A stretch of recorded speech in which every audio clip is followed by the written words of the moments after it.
Hello दोस्तों, नमस्कार, good evening. तो दोस्तों, हम बात कर रहे हैं आज सामान्य विज्ञान की। और सामान्य जो विज्ञान है वो अधिकतर प्रतियोगी परीक्षाओं में पूछी जाती है। जैसे रीट, कांस्टेबल का पेपर हुआ, पटवार का पेपर हुआ।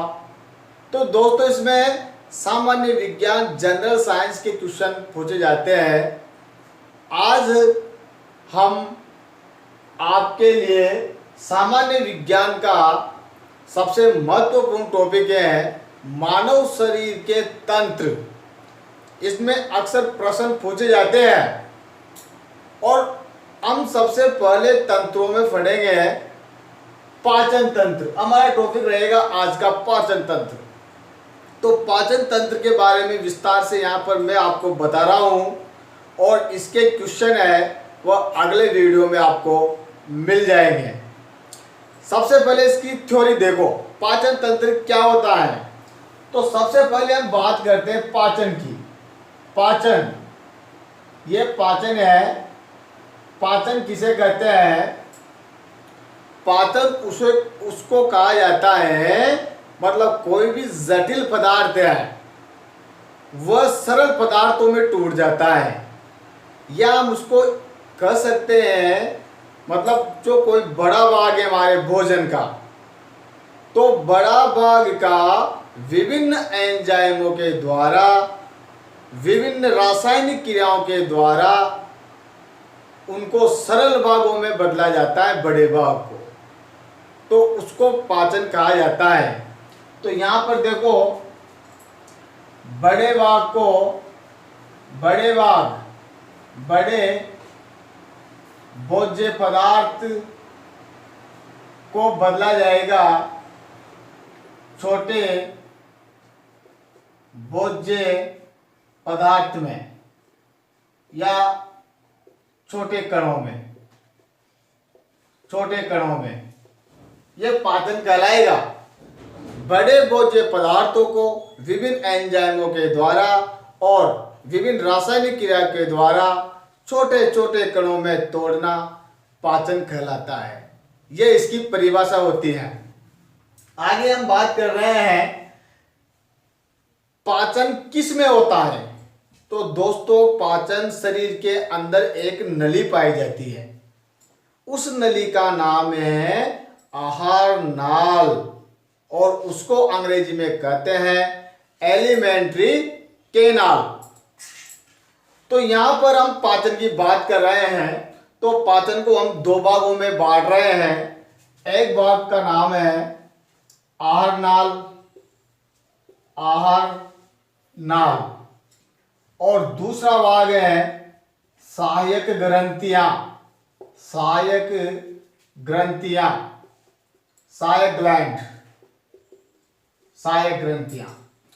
पाचन को दो भागों में बांट रहे हैं हम यहाँ पर। पाचन यहां तक संपूर्ण होगा। ग्रंथियों में भी इसकी भूमिका होती है, ग्रंथियों को बाद में पढ़ेंगे हम। पहले हम बात कर रहे हैं आहार नाल की। अब आहार नाल के अंदर कौन कौन से भाग पाए जाते हैं वह देखो। आहार नाल के प्रमुख भाग मैं तुम्हारे को बता रहा हूं कौन कौन से होते हैं। आहार नाल के प्रमुख भाग हैं, वह है एक तो मुख गुहा, नंबर 2 है ग्रास नली, नंबर 3 है आमाशय को स्टोमच भी कहा जाता है, स्टोमच पेट का आंतरिक भाग। और नंबर 4 है आंत। हम आंत को दो भागों में बांट सकते हैं, छोटी आंत और बड़ी आंत। दो भागों में बांट सकते हैं इसको। बड़ी आंत, इसको कहा जाता है वृद्धांत्र। इसको कहा जाता है वृद्धांत्र नहीं, सॉरी, इसको कहा जाता है शुद्रांत्र, शुद्रांत्र, और इसको कहा जाता है वृद्धांत्र, वृद्धांत्र। ये है हमारे पाचन का भाग। ये आहार का भाग है, इन्हीं में पाचन क्रिया संपन्न होती है। भोजन इसी में, इस नलिका में पचेगा। मुख गुहा, ग्रास नली, आमाशय या स्टोमच, और लास्ट आंत। आंत को दो भागों में बांटा जा रहा है, छोटी आंत में और बड़ी आंत में। तो अब हम शुरू कर रहे हैं, मुख गुहा में पाचन कैसे होता है, क्या क्या इसकी संरचना रहती है, आगे देखो। मुख गुहा, बात कर रहे हैं मुख गुहा की। तो मुख गुहा बकल कैविटी बोलते हैं इसको अंग्रेजी में, बकल कैविटी। तो देखो, मुख गुहा के अंदर, मुख गुहा के अंदर जो है वह दांत पाए जाते हैं, और दांत के अलावा मुख गुहा में जीभ पाई जाती है। ये सब मुख गुहा के भाग होते हैं। मुख गुहा का निर्माण दोनों जबड़ों से होता है। तो दो जबड़े होते हैं, ऊपरी जबड़ा और निचला जबड़ा। इन दोनों जबड़ों से मिलाकर के मुख गुहा बनती है। निचले जबड़े और ऊपरी जबड़े में दांत पाए जाते हैं। इनमें, इन दांतों की पाचन में प्रमुख भूमिका होती है। कैसे होती है वह आगे हम समझेंगे अभी। उसके अलावा मुख गुहा के अंदर एक जीभ पाई जाती है। जीभ, मुख गुहा के अंदर एक तो पाई जाएगी जीभ, एक पाए जाएंगे दांत। इस प्रकार से ये जो जीभ होती है, जीभ की बात करें हम, ये आगे से स्वतंत्र व पीछे से जुड़ी होती है। पीछे से जुड़ी रहेगी ये जीभ। हमारी जो जीभ है, जिह्वा है, वह आगे से स्वतंत्र होती है, पीछे से जुड़ी हुई रहती है, और ये मुख गुहा में पाई जाती है। हम जीभ की बात करते हैं तो जीभ पर स्वाद कलिका पाई जाती है। क्या पाई जाती है? जीभ पर स्वाद कलिका पाई जाती है। स्वाद कलिका, ये स्वाद कलिका क्या करती है? स्वाद का ज्ञान करवाती है। स्वाद का ज्ञान करवाती है। इस प्रकार से हमारी जीभ होती है। जैसे ये जिह्वा है,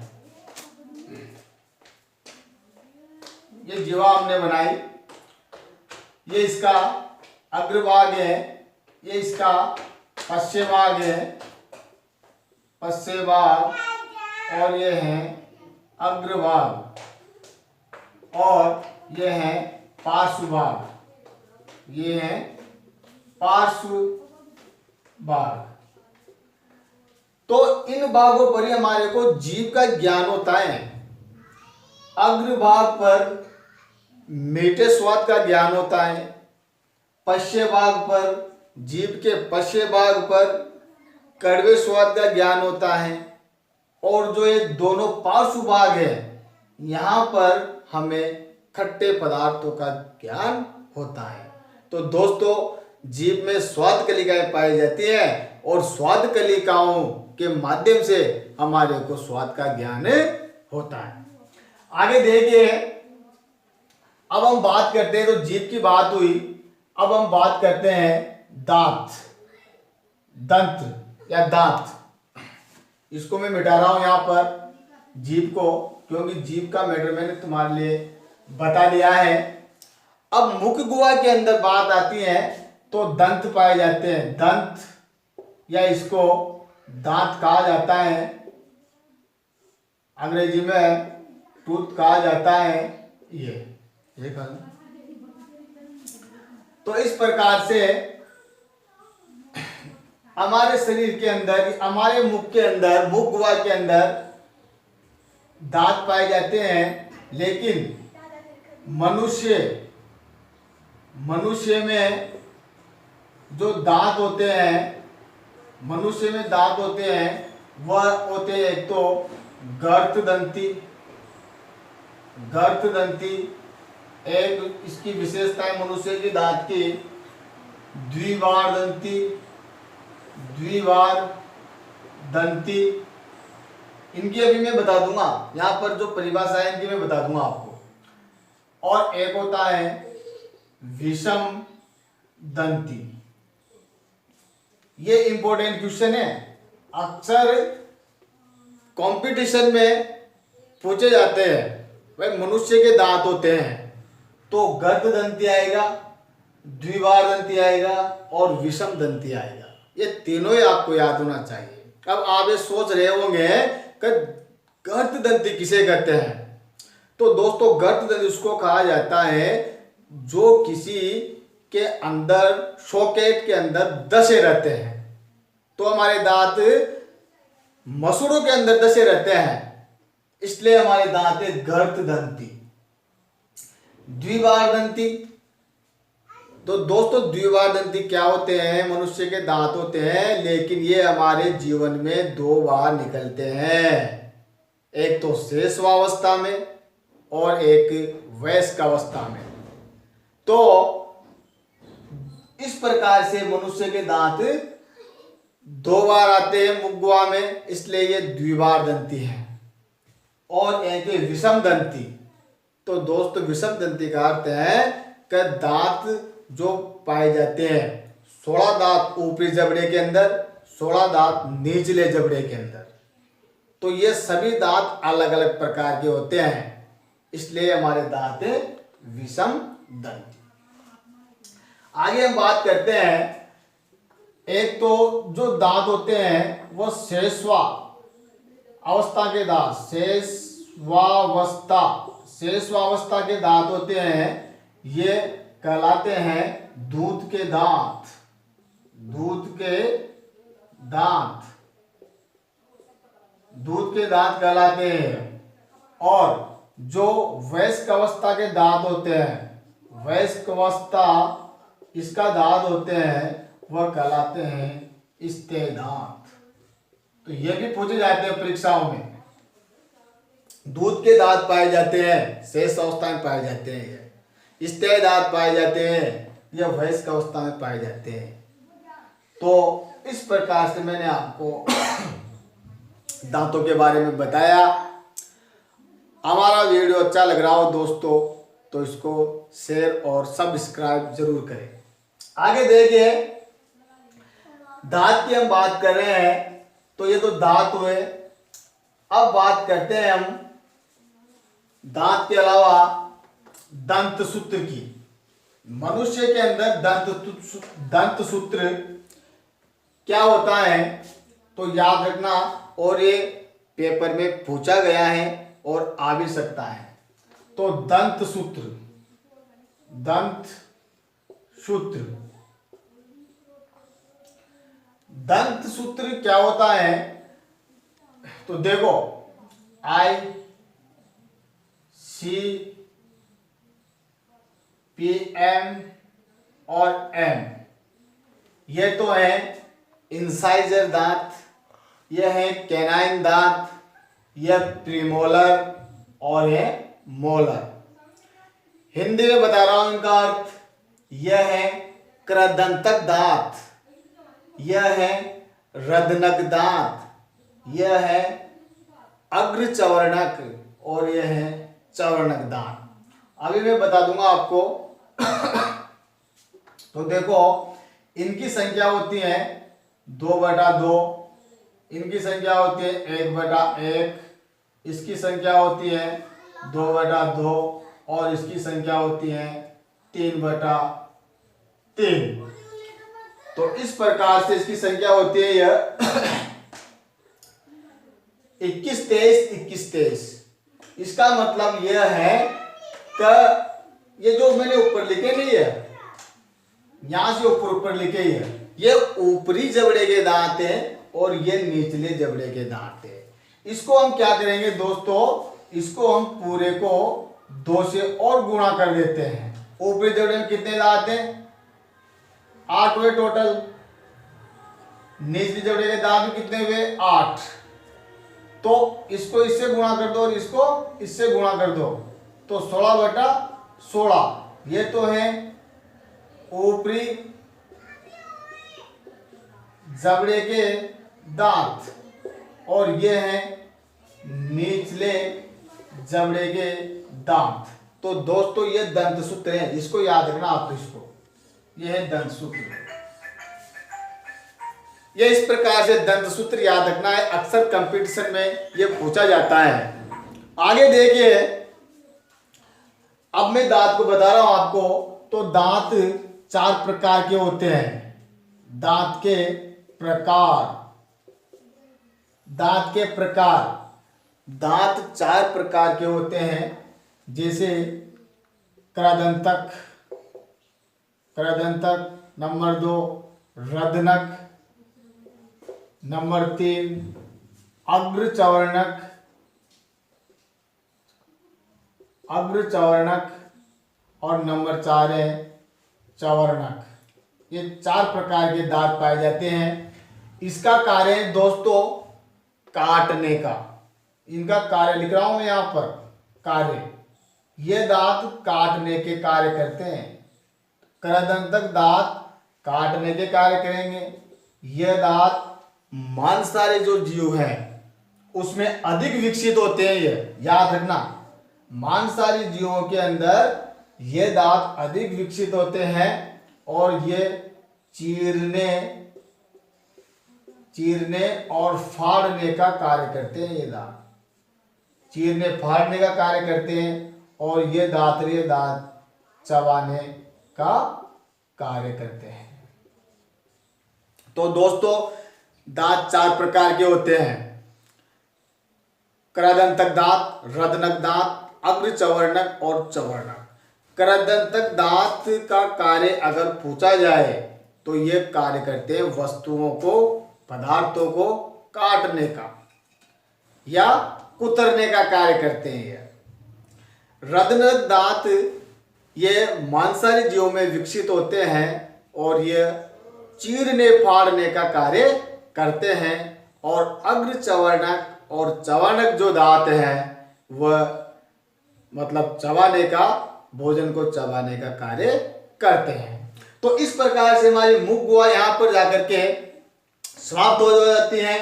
अब भोजन जो है मुख गुहा के द्वारा, दांतों के द्वारा, मुख गुहा में जब भोजन होता है ना तो दांतों के द्वारा ये छोटे छोटे भागों में टूट जाता है और मुख गुहा के अंदर, जीभ के अंदर लार पाई जाती है।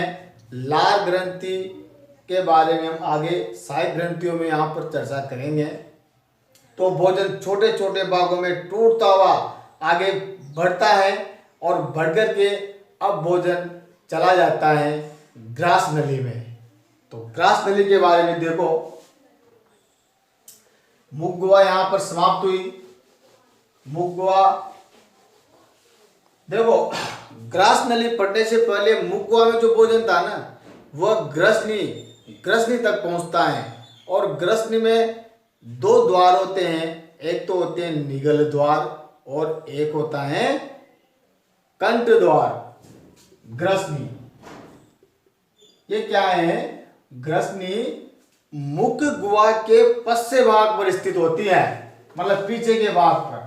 इसमें 2 द्वार होते हैं, एक तो निगल द्वार और एक है कंठ द्वार। कंठ द्वार, इस कंठ द्वार में क्या होता है दोस्तों, एक ढक्कन पाया जाता है। ढक्कन कंठ द्वार के ऊपर एक ढक्कन पाया जाता है। उस ढक्कन का नाम है एपिग्लोटिस।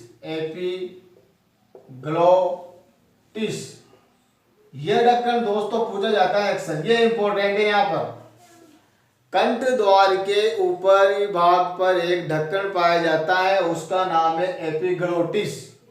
यह ढक्कन क्या करता है, जब हम भोजन करते हैं ना तो श्वास नली को ढकने का कार्य करता है ये, जिससे क्या होता है, भोजन श्वास नली में न जाकर के भोजन पाचन नली में ही प्रवेश करता है।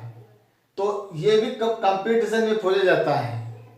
अगर भोजन मतलब ग्रसनी के कंठ द्वार के ऊपर जो ढक्कन पाया जाता है उसका नाम पूछा जाता है, ये ध्यान रखना आप। उस ढक्कन का नाम है एपिग्लोटिस। तो यहां पर बात हो गई ग्रसनी की। अब हम बात करते हैं ग्रास नली की। ग्रास नली नंबर 2 है। आहार नाल का भाग है ग्रास नली। यह ग्रास नली में दोस्तों ये याद रखना है आपको, ग्रास नली में कोई भी पाचन क्रिया नहीं होती है। केवल जो भोजन है वह आगे बढ़ता रहता है। लेकिन आगे कैसे बढ़ता है? तो भोजन यहां पर आगे तरंग गति के रूप में लहराता हुआ आगे बढ़ता है। जिस प्रकार से, इसे देखो, इस प्रकार से लहराता हुआ भोजन आगे बढ़ता है यहां पर ग्रास नली में। यह है भोजन की गति। भोजन की गति, इस भोजन की गति को कहा जाता है क्रमाकुंचक। क्रमाकुंचक गति ये पूछी जाती है दोस्तों अक्सर कंपटीशन में। क्रमाकुंचक गति कहां पाई जाती है? तो इसका आंसर है ग्रास नली। और ये क्या है? ये भोजन की गति होती है। इसलिए ग्रास नली में पाचन क्रिया नहीं होती है, भोजन लहराता हुआ आगे बढ़ता है और उस गति को कहा जाता है क्रमाकुंचक गति। इसके बाद हम बात करते हैं दोस्तों ग्रास नली के बाद में, तो वह आहार नाल का महत्वपूर्ण भाग है आमाशय। आमाशय एक महत्वपूर्ण भाग है। थर्ड भाग का नाम है आमाशय। आमाशय, आमाशय क्या होता है? एक फूली हुई थैली के समान संरचना होती है और इसमें भोजन लगभग 1 से 1.5 घंटे तक या 2 घंटे तक भोजन रुका रहता है। आमाशय के अंदर सबसे पहले ये याद रखना कि यहाँ पर प्रोटीन का पाचन प्रारंभ हो जाता है। यहाँ से होता है प्रोटीन का पाचन। प्रोटीन का पाचन प्रारंभ होगा यहाँ से, ये याद रखना है तुम्हारे को। पूछा जाए ना प्रोटीन का पाचन आहार नाल के कौन से भाग से होता है, तो उसमें आएगा आमाशय।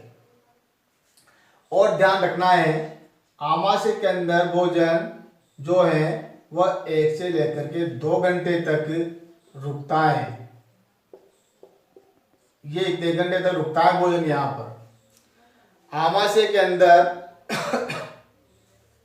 भोजन पहुंचते इसमें आमाशय की दीवारों से जठर रस स्त्रावित होने लगता है और यह जठर रस भोजन को पचाने का कार्य करता है। आमाशय के अंदर जो भोजन होता है वह अम्लीय माध्यम में होता है। यह भी अक्सर कंपटीशन में पूछा जाता है। तो यहाँ पर भोजन का प्रकार पूछा जाए तो भोजन अम्लीय माध्यम में रहेगा। अम्लीय माध्यम अर्थात भोजन की पीएच 7 से कम रहेगी यहाँ पर। दूसरी बात है आमाशय के अंदर यह HCl अम्ल है वह स्त्रावित होता है। यह कौन सी कोशिका से होता है? तो यह स्त्रावित होता है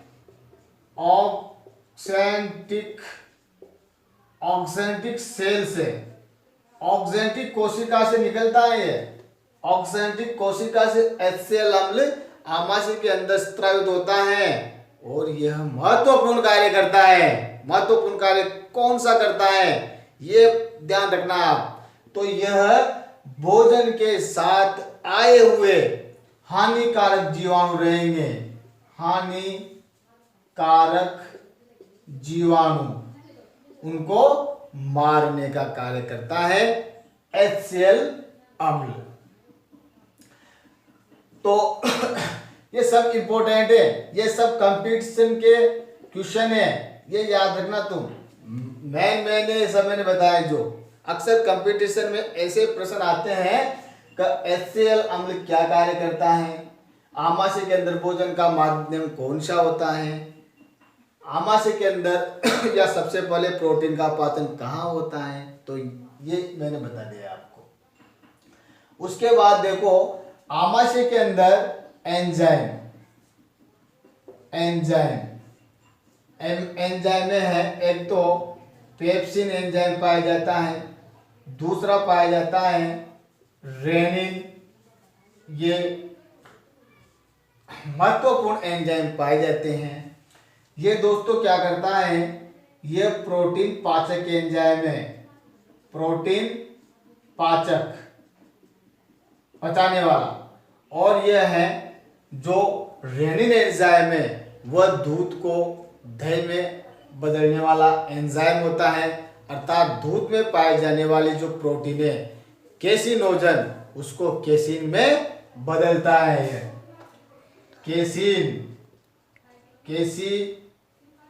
केसिनोजन को केसिन में बदलने का कार्य करता है रेनिन एंजाइम। इस प्रकार से भोजन यहाँ पर 1 से 2 घंटे रुका रहने के बाद में आगे बढ़ता है और वह जा पहुंचता है आंत में। और मैंने बताया है आंत 2 प्रकार की होती हैं, एक तो छोटी आंत, एक होती है बड़ी आंत। अब आगे देखो। तो दोस्तों आमाशय की बात हुई, आमाशय के अंदर पाचन क्रिया संपन्न हुई, लेकिन एक और ध्यान रखना, आमाशय को 3 भागों में बांटा जाता है। वह है एक तो कार्डियक, दूसरा है फंडिक, और तीसरा भाग है आमाशय का फाइलोरिक। ये आमाशय को 3 भागों में बांटा गया है। आमाशय को 3 भागों में बांटा गया है, कार्डियक, फंडिक और फाइलोरिक। अब आमाशय से भोजन पहुंचता है छोटी आंत में। हम बात करते हैं छोटी आंत में पाचन कैसे होता है, वह देखिए। छोटी आंत, तो छोटी आंत के अंदर मैंने बताया था 2 भाग होते हैं। आंत होती है, वह एक तो होती है छोटी आंत। छोटी आंत को शुद्रांत्र कहा जाता है, शुद्रांत्र, ये याद रखना आप। छोटी आंत की लंबाई, इसकी लंबाई लगभग 6 सेंटीमीटर के लगभग होती है। यह आहार नाल का सबसे लंबा भाग है।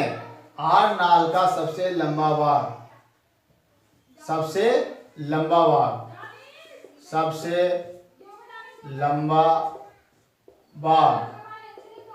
आहार नाल के अंदर दोस्तों क्या क्या होता है, इसमें पूर्ण पाचन होता है। पूर्ण पाचन यहां पर होता है। इसमें क्या होता है, प्रोटीन, कार्बोहाइड्रेट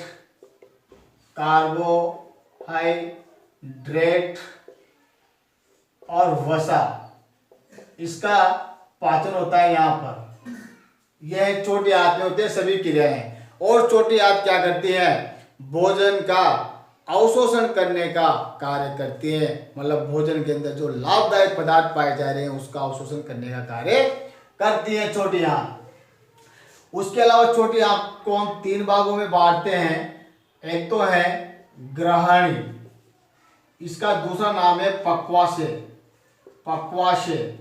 और इसका तीसरा नाम है डियोडीनम। यह पक्वाशय पूछा जाता है, निम्न में से पक्वाशय है तो यह है ग्रहणी या डियोडीनम। याद रखना, कंपटीशन का प्रश्न है भी। दूसरा भाग है इसका हीलियम, ग्रहणी। दूसरा भाग है जेजुनम, और तीसरा भाग है हीलियम। ये 3 भाग होते हैं इसके। छोटी आंत को भी 3 भागों में बांटा गया है, ग्रहणी, जेजुनम और हीलियम। हीलियम अब आगे चल करके बड़ी आंत से जुड़ा रहता है। उससे पहले यह बात ध्यान रखना कि यहाँ पर छोटी आंत में भोजन पूरी तरह से पच जाता है, पूर्ण पाचन हो जाता है। छोटी आंत की लंबाई अधिक होती है लेकिन इसका व्यास बड़ी आंत से कम होता है, इसलिए इसको छोटी आंत कहते हैं। और बड़ी आंत की लंबाई अधिक होती है लेकिन बड़ी आंत की लंबाई कम होती है लेकिन उसका व्यास अधिक रहता है, इसलिए उसको बड़ी आंत कहते हैं। तो बड़ी आंत की हम बात करते हैं।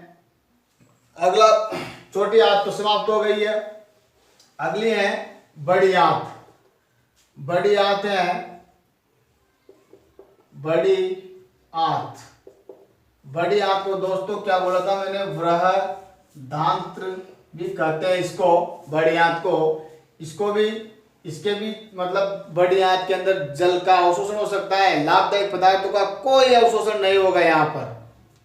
तो इसके भी 3 भाग होते हैं, कोलन, एक है सिक्कम और एक है मलाशय या रेक्टम, मलाशय। जो सिक्कम भाग है इसमें एक अवशेषी अंग पाया जाता है जिसका पाचन में कोई भूमिका नहीं होती है, उसका नाम है अपेंडिक्स। इसका नाम है अपेंडिक्स। ये एक क्या है, अवशेषी अंग होता है जो सिक्कम के शीर्ष भाग से लगा रहता है। इस प्रकार से अगर आपको हमारा वीडियो सामान्य विज्ञान अगर समझ में आए तो हमारे चैनल को सब्सक्राइब करें, लाइक करें और शेयर करें। धन्यवाद।